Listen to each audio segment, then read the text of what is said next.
Todo amplificador operacional como circuito integrado requiere alimentación para su operación. Normalmente, si observamos, dentro del amplificador tiene una terminal negativa y tiene una terminal positiva. Esto en algunos modelos como el 741 o el 324, que pueden ser alimentados con una fuente dual como la que observamos a la izquierda.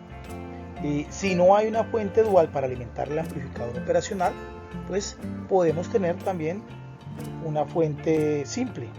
En una fuente simple estaría en la parte positiva, ejemplo, en el 741 se conserva, y en vez de colocarnos tensión negativa en el pin número 4, lo conectaríamos a la parte de tierra del circuito. En el caso de que no tengamos la posibilidad de una fuente dual, podemos hacer lo que de pronto hemos trabajado en algunas ocasiones. Al lado izquierdo observamos que tenemos dos fuentes del mismo voltaje simples de más 15 voltios, se conectan en serie y se toma el punto del centro como la tierra del circuito, que va a ser muy importante dentro del comportamiento del operacional. En un operacional no solamente tenemos tensión positiva o tensión negativa, sino que también tenemos el concepto de tierra. O si no, podríamos hacerlo también con una fuente de poder y de pronto con un diodo Zener. Estabilizamos un voltaje y obtendríamos una tensión positiva también y tensión negativa, y el punto medio sería como nuestra tierra para el circuito. La tierra cierra el circuito en los amplificadores operacionales cuando estamos alimentándolos con fuentes de tipo dual.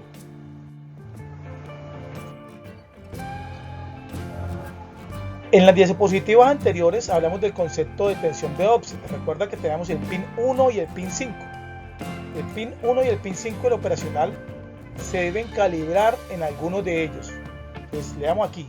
El hecho de que los transistores de la etapa diferencial de entrada del operacional no sean idénticos provoca un desequilibrio interno del que resulta una tensión en la salida, denominada tensión de offset de salida, aun cuando las entradas estén puestas a tierra.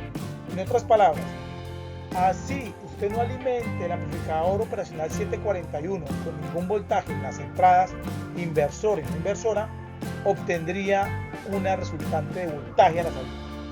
Y pues lo ideal es que la amplifique solamente cuando tenga señales, no que me amplifique 0 volts y me tenga a la salida, por ejemplo, 10 volts.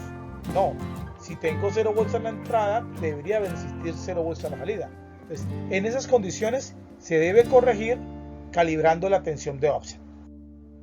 ¿Cómo se calibra la tensión de offset? Entonces, en el amplificador 741 que hablábamos, el pin 1 y el pin 5 son para calibración de la tensión de offset. Ojo, no en todos los operacionales se requiere. Por ejemplo, cuando ya cambiamos del 741 al LM324, que es otro operacional muy conocido, en ese operacional ya viene compensado. No hay que calibrar tensión de offset. Pero en el 741 sí. Aquí podemos observar que entre el pin 1 y el pin 5 se coloca un potenciómetro, normalmente de 5 kΩ, y se alimenta el pin central del potenciómetro con una tensión negativa.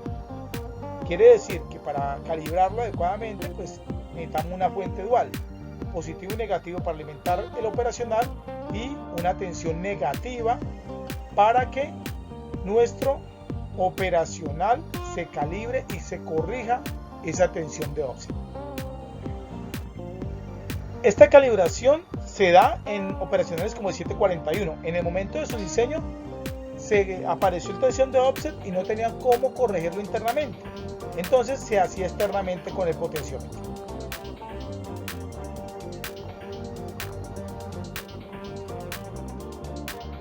Todo operacional tiene un concepto llamado saturación, y esta se logra más o menos al 90% del punto máximo de polarización. Por ejemplo, si se está utilizando una fuente de más 15 volts y menos 15 volts, o sea una fuente dual de 15 voltios, la señal de salida tendrá un voltaje pico a pico de aproximadamente 27 volts, con una resistencia de carga relativamente alta. Entonces aquí podemos observar, se dice que se satura cuando alcanza el 90%. Pues quiere decir que cuando él llegue al 90% de salida, él ya no va a poder amplificar más.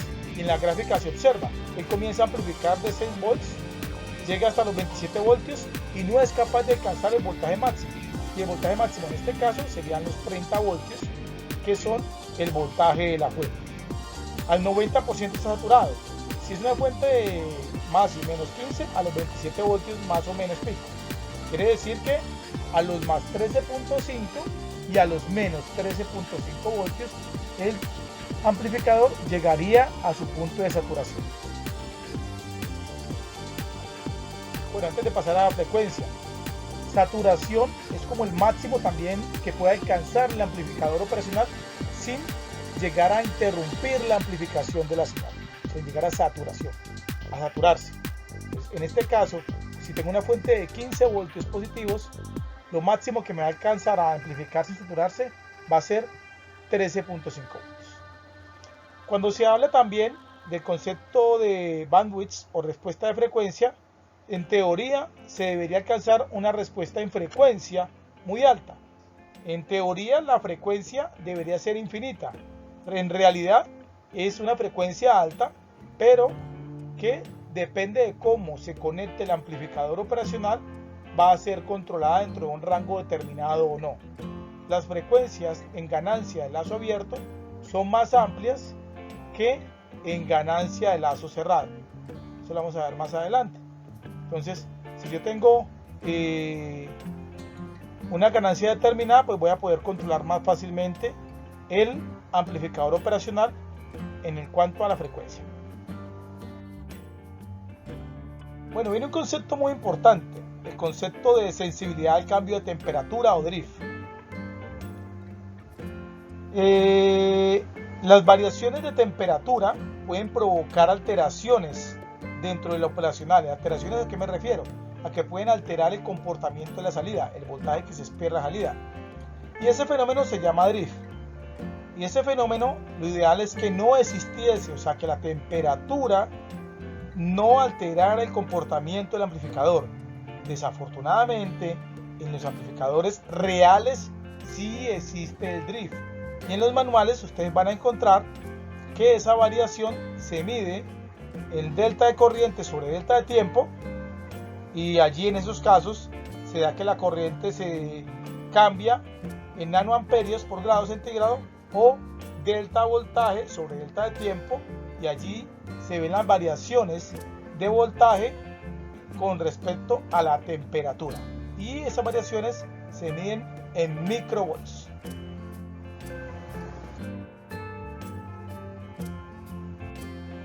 Aunque pareciese que los amplificadores trabajan de manera instantánea, requieren un tiempo para alcanzar su valor de amplificación final, y ese se llama rest time o tiempo de subida.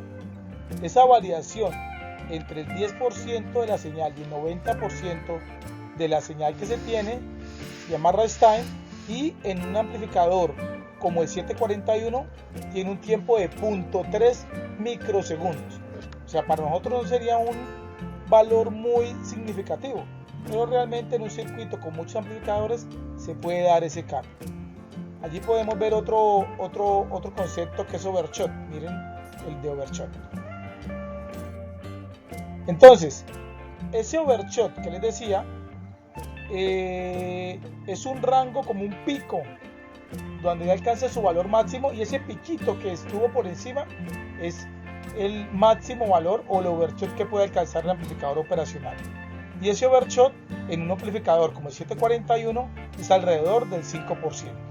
O sea, más o menos, si se esperan 10 voltios como voltaje máximo, entonces el 5% de voltio es 0.5, o sea que subiría máximo a 10.5 y luego estabilizaría en el voltaje máximo que tiene el amplificador operacional. Este sleep rate o tiempo de respuesta es muy importante, porque es a qué velocidad responde el amplificador operacional. Y ese sleep rate, hay un dato importante que es complejo entenderlo en el punto de que entre más grande sea el sleep rate, es mucho más rápido el operacional. Entre más pequeño sea, es más lento. Diferente, por ejemplo, a cuando hablamos de cuánto se demora una onda, ¿no? Entre más grande sea el tiempo, pues es más lento y empieza a contar. También se puede sacar matemáticamente. Se puede sacar el slip rate multiplicando una ecuación que dice que es igual a 2 por pi por la frecuencia por el voltaje pico o amplitud máxima que se espera en la salida. Aquí hay algunos slip rate o tiempos de respuesta característicos. Si observamos, el 741 es el que tiene peor slip rate, el tiempo de respuesta es el más lento. El 351 ya tiene un tiempo de respuesta más amplio y entre los tres el que tiene mejor tiempo de respuesta es el 318 con 70 voltios por microsegundo. Aquí tenemos estas características. Aquí está la información de donde se obtuvo gran parte de la información para